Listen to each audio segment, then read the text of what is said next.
Welcome to Networking RX, a podcast devoted to helping business professionals like you enhance your networking skills in order to become more proficient giving and receiving quality business referrals and improving the overall quality of your life and the lives of those around you.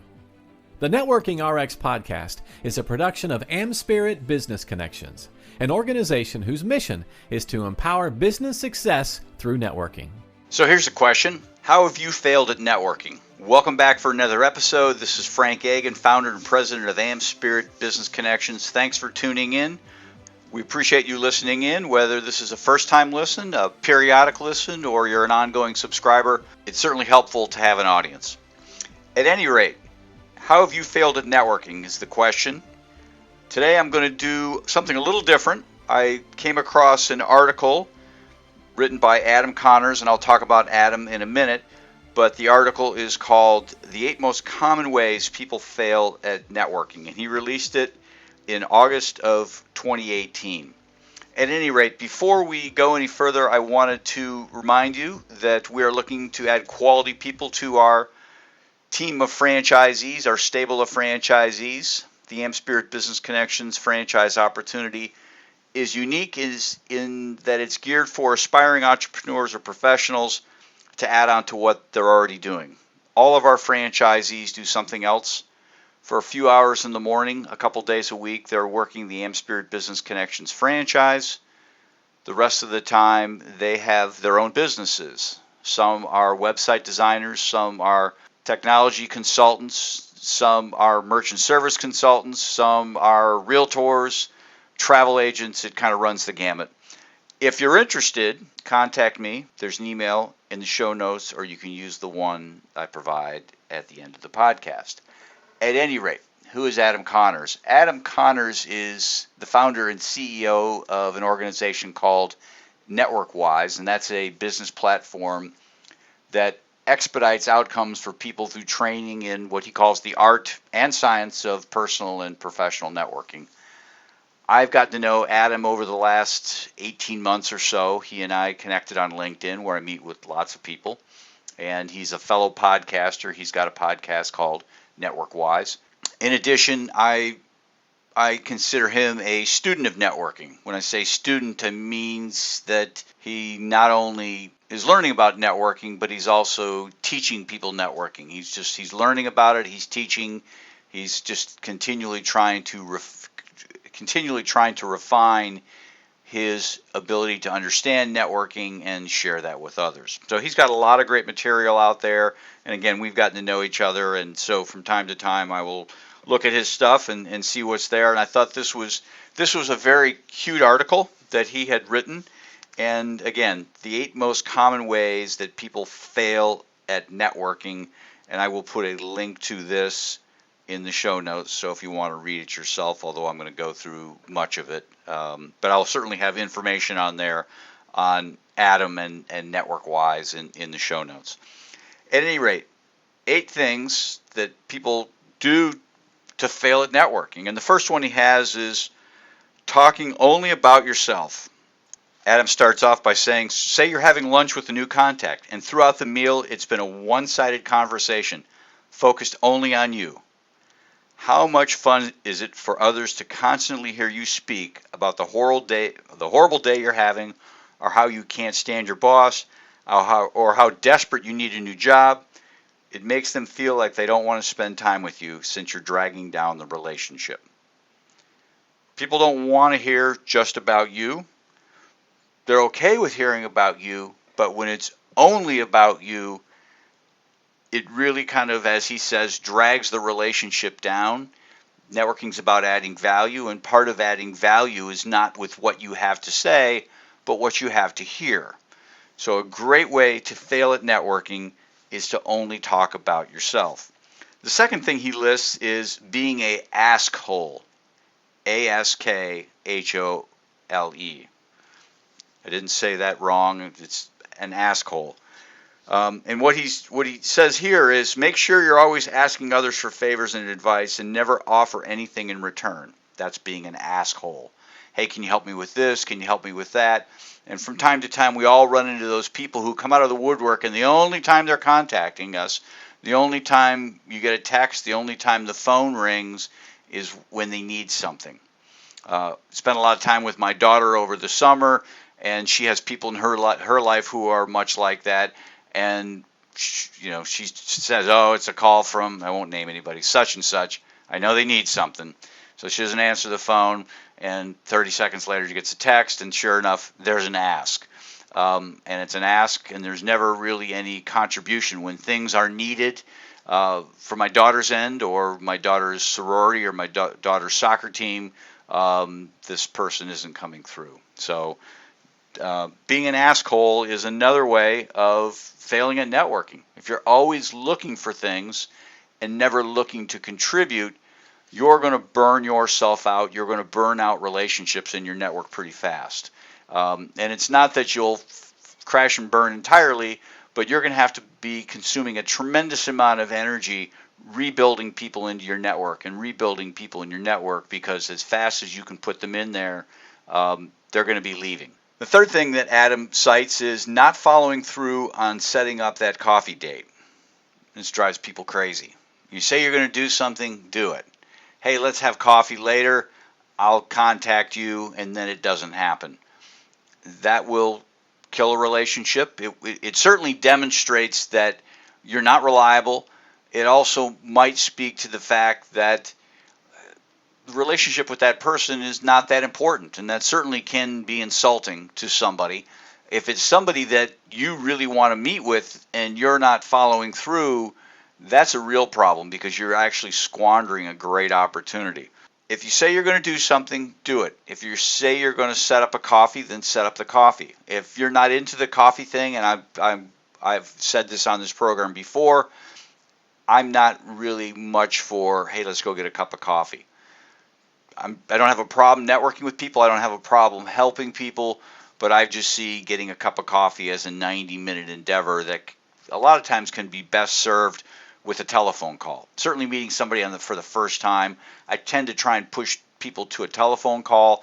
And then if we're going to get together, at least there's kind of an agenda. I kind of know what's happening. So that's just my own personal preference. I know that's off-putting to some people, but a cup of coffee in Columbus, Ohio is a 90-minute endeavor. By the time you get in the car, drive to where you need to be, have a cup of coffee, a 30-minute cup of coffee, do all the polite pleasantries, get back in the car, get back to the office. It might not be that in a smaller town. It might be in a New York or Chicago. It might even be more of an investment.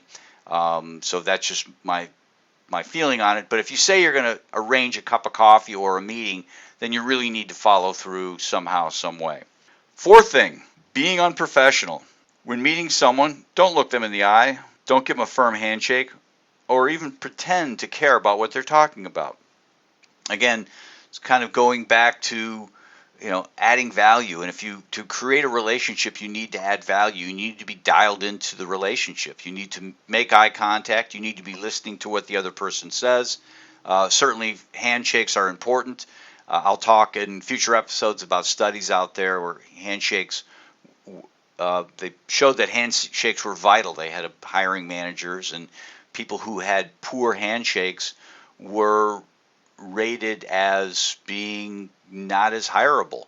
And the people making the determination as to whether somebody's not hireable or hireable were not people who shook anybody's hands. They just were talking with the people. So there's some sort of correlation between how we carry ourselves and how we give handshakes. Again, save that for another point. But in interacting with people, you need to be as professional as you possibly can. Question I always ask in the AmSpirit Business Connections world is, how would you behave if $1 million was hanging in the balance? That is if there was $1 million on the line, $1 million with respect to meeting somebody, how would you behave? You'd have a good handshake. You'd be attentive. You'd be listening. You'd be hanging every word. You'd give them eye contact. You'd give them your undivided attention. And I tell people, $1 million is always hanging on the line. So endeavor to be professional. Fifth reason why you would fail at networking, is forgetting to say thank you. Showing gratitude, as Adam says, goes a long way. And not showing gratitude probably says even more. Take the time to thank people. If you don't do that, it's going to speak volumes for your character. I like to do things for people. I don't keep score as to who thanks me or who doesn't thank me, but generally speaking, people keep score for me because I might do something for somebody and then they'll come back. I'll happen to come across them and they'll say, "Oh my God, I forgot to thank you." And it might be 6 months or a year later, and they're kind of indicating, "Oh, I was too busy," and it's just not good form. If somebody goes out of their way to do something for you, then you need to take the time to go out of your way and thank them. A telephone call, an email at the very least, a handwritten note. Not saying you need to buy them a bottle of wine or something like that, but just taking the time to validate them and say, "Hey, what you did for me was important. So important that I wanted to take this time to let you know." And even if whatever didn't work out, and maybe no thank you, nothing good happened, you can still take the time to thank somebody and say, "Hey, thank you for thinking of me. Thank you for trying. I just wanted to point out why it didn't work out." And maybe that could help clarify things for the future. But when somebody makes the effort, even if it doesn't come to fruition, you need to take the time to thank them. Sixth thing is not making the introductions you promised. Similar to setting up coffee, this goes to reliability. Do you do the things that you say you're going to do? If you say you're going to connect somebody to someone else, then you really ought to follow through and try and make that happen. And if for some reason it can't happen, you're unable to do it for whatever reason, you really need to get back to the person and say, "Listen, I know I said this. It's not going to work out, and here's the reason why." Now, Adam has a corollary to number 6, and it's failing to keep your contacts in the loop on how things have worked out when they've connected you to somebody else. When somebody refers you, in addition to thanking the person, you ought to keep them in the loop as to how things are going. "Hey, I really appreciate that introduction. Thank you very much. Just wanted to let you know we are having coffee," or "Thank you very much for the effort. It's not going to work out at this time because of X, Y, and Z, but we're going to stay in contact." Or "It's not going to work out, but I've referred them on to somebody who really can help them." So when you don't do those things, you send a message that what they've done is really not of value, and it's going to burn them out on helping you in the future. When people take the time to thank me, and again, it doesn't have to be any great gesture. When people take the time to thank me, I feel this compulsion to help them again. I don't know what it is. It's just it's just a little kick. It's like, okay, that made me feel good. They're conditioning me to help them again. So take the time to follow up and thank. Number 7, I thought was really kind of funny. Getting drunk at an event. Nothing like being that loud, obnoxious guy at the bar everyone is trying to avoid and keep away from. I don't really go to a lot of drinking events, or events where there's alcohol. A lot of the networking events I go to are early morning, and somebody is there drunk. There's real problems. But yeah, watch what you drink. I've heard of people who have been at events, been at meetings in order to drink, and people are kind of raise their eyebrows at the fact that they're drinking. Some events it's acceptable. It certainly depends upon the event. But whatever the case, watch how much you're having.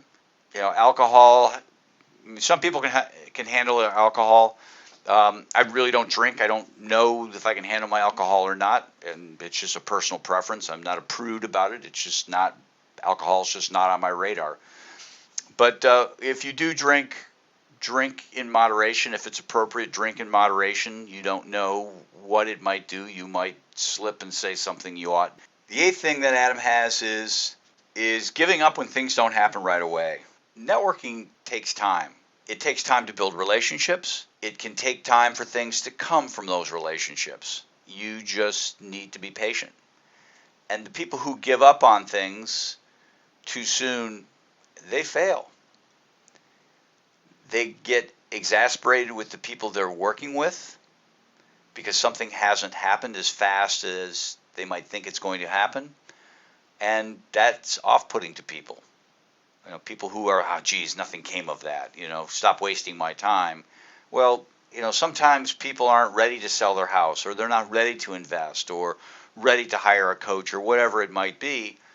Be thankful that somebody is out there trying to make things happen for you. And just by connecting you to somebody else and pointing you in the right direction, you're on other people's radar. And I've heard so many stories of someone who's been connected to a situation and nothing happens right away. And then it might be 4, 5 weeks, months, years later or more, where the person's coming back to the person that they've been introduced to and done business with them. And for whatever reason, the timing wasn't right. And the person referring you might not know why the timing's not right. The person you have been referred to will certainly know why the timing's not right, but they're not obligated to share with you why. These things take time, and you need to just be patient with that fact. So anyhow, 8 things that can trip you up with respect to networking. Talking about yourself, only about yourself. Being an asshole, number 2. Not following through on setting up coffee dates. 4, being unprofessional. 5, forgetting to say thank you. 6A, not making the introductions you promised. And then 6B, failing to keep the person who's introduced you to somebody else in the loop as to how that introduction is progressing. 7, watch the alcohol. Getting drunk at events. 8, giving up on things when they don't happen right away. Neat little list. I will put Adam's contact information in the show notes, or at least links to his stuff. Get a chance, go to the Network Wise website and check out all the other great materials he has there. He's got a podcast, he's got blogs, lots of stuff, and he's continuing to add to it. Have a great day. Thanks for joining us on the Networking RX podcast. Please put what you've learned into action today and let us know if you have questions, comments, or ideas for future topics. You can email them to us at podcast@amspirit.com. That's AMSPIRIT.com. Finally, so you never miss an episode, be sure to subscribe to the Networking RX podcast through iTunes, Overcast, or however you receive your podcasts. Now get out and network with someone. The Networking RX podcast is the copyright production of AmSpirit Business Connection. All rights reserved.